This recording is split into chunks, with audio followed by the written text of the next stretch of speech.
I just obsess over it, and I obsess over it until I fall asleep, and I dream about it, and then I wake up and I do it again. Building this business is like cocaine to me. I just don't know how to stop.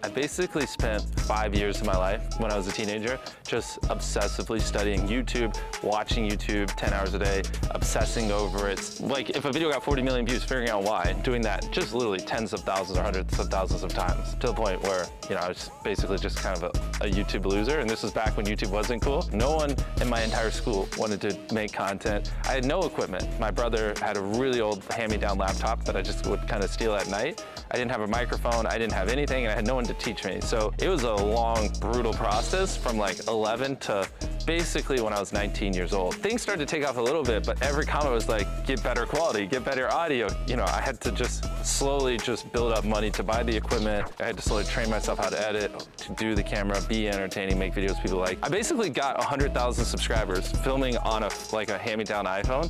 I don't mind talking to a camera, I find that fun. It's actually more difficult for me to talk to people. There were actual points in my life where my family thought I was mute, which later on in life I learned it's because I couldn't find people I related to, and no one around me was obsessed over business and content and the things I was obsessed over. I just didn't know how to speak normal teenager language when I was a teenager. I just couldn't figure it out. It was crippling boring. And my brain would just be like, this is mind-numbing. I want to figure out how we become successful and build a business and stuff like that. I thought I was just like a fucking loser that would never be able to talk to anyone and never know how to speak to anyone. But really, I just learned that there's just certain people that I get along well with, and it's just a very small section of the human population. But when I'm around those people, life is amazing.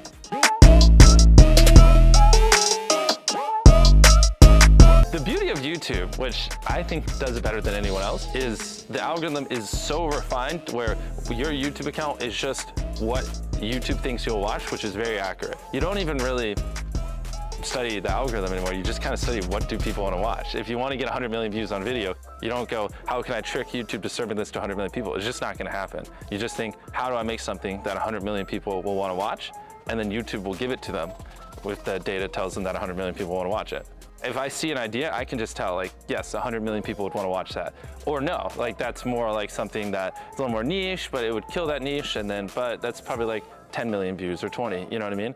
We work on videos probably 3 to 4 months in advance. So from start to when they get uploaded, it's probably like 1 to 2 months coming up with the idea, 3 to 4 months working on the idea, and then a couple weeks filming, and then like 3 weeks editing. So probably 5 months from start to finish. 2 years ago, we were spending 100 grand a video, now we're spending probably 1.5 million a video. For me, it comes pretty easily. It's just, if I don't think the video is great, just don't upload it. I mean, 'cause it's the beauty of not really doing things for money. Like, if I don't think the audience will like it, it's gone. I just don't need a mansion to be happy. I don't need a supercar to be happy. I don't really need anything outside of this. You know, as long as I have a bed and a bathroom, I'm fine. Because of that, I don't have any liabilities outside of the company, so I can just reinvest it all. Because like, I don't have to have the fear of, well, if things don't work out, I can't maintain my crazy lifestyle, or my down payment each month's like 50 grand on my 5 supercars and $100,000 on this giant mansion and insurance and all this other stuff, and I have to maintain 30 maids or whatever it is, you know, the crazy stuff people end up getting into. So to me, money is just fuel to grow the business and help people, and not much else. Beast Burger we launched during COVID, and so this is when restaurants were shutting down left and right. There was lockdowns, like everyone was switching over to delivery. The big driver was we really wanted to just help a lot of restaurants generate extra revenue, because you know, by the time they take home their pay and the delivery apps take their fee and everything, it's not like the profit margins are that great on it. It's more to help other people. Like I haven't taken a single dollar out of it. We just reinvested all over there. With Beast Burger, that's why I'm really trying to figure out how we can get more people eating something like Impossible Meat, or right now we're looking heavily into lab-grown meat and stuff like that. I would personally love to switch over to one of these soon, if we could but I don't want it to just switch over and then we don't sell any and then it does no good. It's gotta be like Feastables, where people are actually buying it, so it actually makes a change. One thing I noticed is, you know, I could go stand in any Walmart in America and random people come up and ask for a photo, or I could go stand in Target or a gas station, anywhere. It just kind of clicked once we started putting these in retail. Those same people that if I stand there will ask for a photo, they'll also buy our product.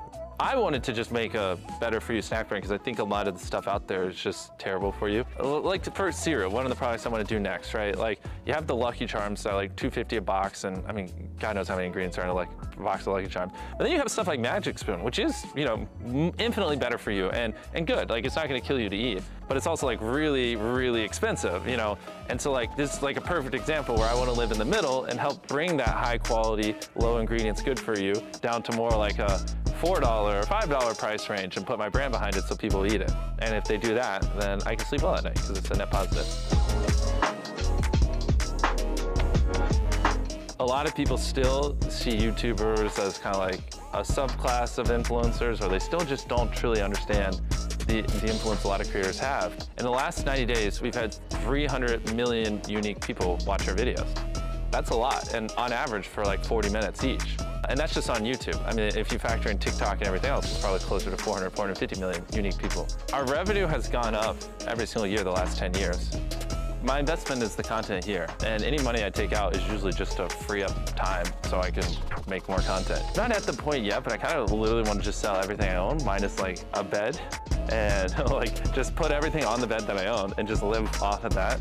I think so many people just are so materialistic, and that's just what they chase, and I really don't want that lifestyle. When you die, why does it matter? You know what I mean? All this like materialistic stuff. I really just want to focus on building the business and helping people, because I feel like that's more what matters in life. You know what I mean?